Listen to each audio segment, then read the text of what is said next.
పెరుగుతున్న ప్రపంచ సంఘర్షణ మరియు ధ్రువణత మధ్య సంభాషణ ఏకాభిప్రాయం మరియు మానవ కేంద్రీకృత అభివృద్ధికి భారతదేశం యొక్క నిబద్ధతను విదేశాంగ శాఖ మంత్రి జయశంకర్ ప్రపంచానికి చాటి చెప్పారు. 61వ యుఎన్ మానవ హక్కుల మండలి సమావేశం సందర్భంగా జయశంకర్ వర్చువల్ గా పాల్గొని ప్రసంగించారు. ఉగ్రవాదం యొక్క అన్ని రూపాలు మరియు వ్యక్తీకరణలను వ్యతిరేకించడంలో భారతదేశం దృఢంగా మరియు రాజీ పడదని ఆయన పునరుద్ఘాటించారు. Mr. President, let me begin by congratulating you on your election as President of the Council. I assure you of India's full support and cooperation during the 61st session of the Human Rights Council. India began this high-level segment as an elected member of the Human Rights Council. Our mandate reflects the trust and expectations of the international community, especially of partners in the global south. As the world's largest democracy, India remains firmly committed to working with all members and observers to promote and protect all human rights for all people on the basis of equality, openness, and respect. Mr. President, for us, human rights are not abstract ideals, but an integral part of our civilizational ethos of Vasudhaiva Kutumbakam that sees the world as one family.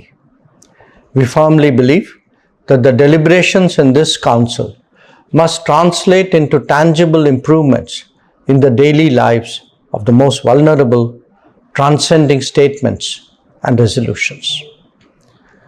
In recent years, the devastating impact of the pandemic, climate change, geopolitical tensions, and economic stress have exacerbated existing inequities.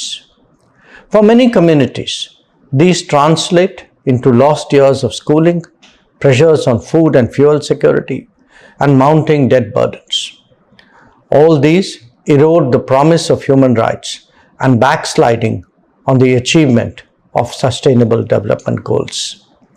We speak from our experience as a developing country that has known poverty and external shocks and yet has chosen the path of democracy, pluralism, and social justice.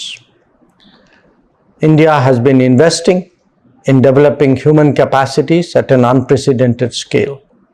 Our digital public infrastructure, DPI, including digital identity, interoperable payments, and inclusive service delivery platforms, have enabled hundreds of millions to access welfare benefits, financial services, and public schemes with transparency and minimal leakage.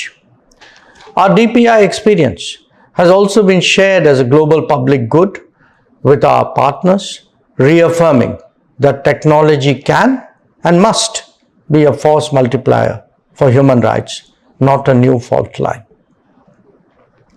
Mr. President, in a world marred by conflict, polarization, and uncertainty, India seeks to find and expand common ground. We have consistently underlined dialogue over confrontation, consensus over division, and human-centric development over narrow interests.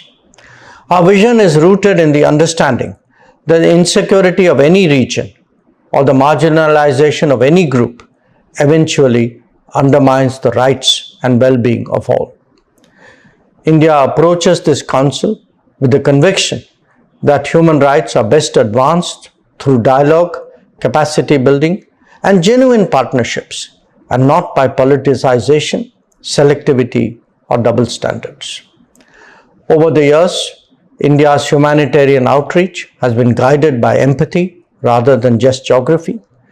Whether through disaster relief, medical supplies, vaccines, food grains, or development partnerships, India has been a dependable partner of first resort for many.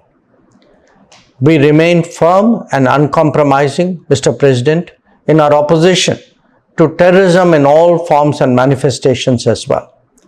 Terrorism is among the most egregious violations of human rights, and there can be no justification, especially when innocent lives are targeted.